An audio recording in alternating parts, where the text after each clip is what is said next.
Good morning. It's Friday morning. As we come to the end of another week, I'm walking downtown Portsmouth, not on my usual perch on the bridge, but as most of you know, I've walked here for years. I have my little route that I walk, and I walk here at Vaughan Mall, which is a little walking area right downtown Portsmouth with shops and restaurants. And it wasn't until just a few days ago that I walked past and noticed for the first time this stone in back of me. It's called the Portsmouth Stone. It was quarried in 1803, granite, and it was placed here on what used to be Vaughan Street. It is now just a walking area between Vaughan Street and Congress Street behind me. And it was the departure point for the stagecoach ride that took you to Boston.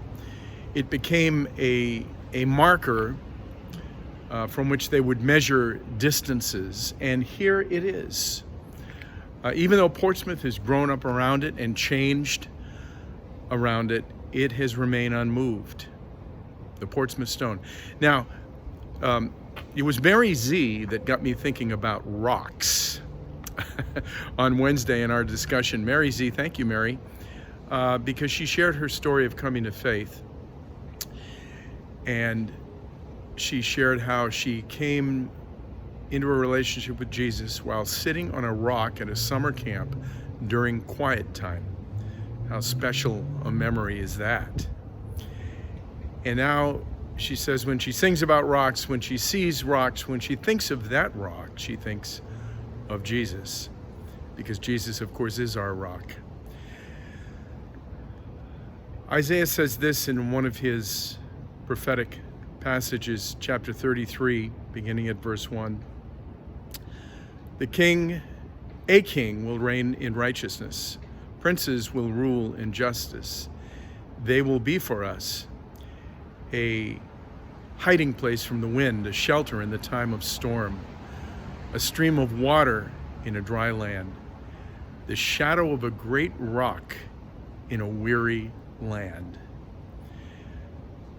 And often when the prophets were speaking about kings, good kings, they would speak about two different kings. The king of their current day, in this case for Isaiah it was Hezekiah, who was a good king, but they would also be speaking about the ultimate king, the perfect king, the king that was to come, the Messiah, and of course we know that his name was Jesus.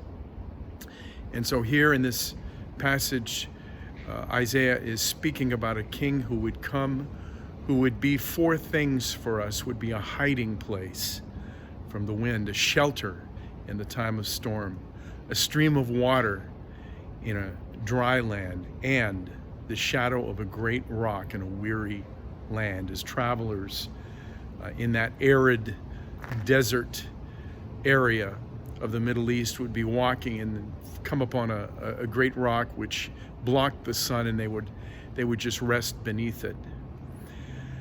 So as your life changes around you, we are in a weary land. This world is a weary land, and whatever it is that's making you weary, downcast, discouraged, just wearing you out, just remember that Jesus, as life changes all around you, Jesus changes not. He's unmoved. He's right here with you.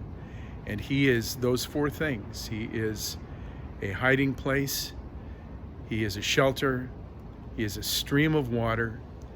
And he is the shadow. This great rock of Jesus is a shadow in a weary land. So stand up on that rock, be unmoved today and every day, and look forward to seeing you on Sunday as we worship together in the name of Jesus, our rock. God bless.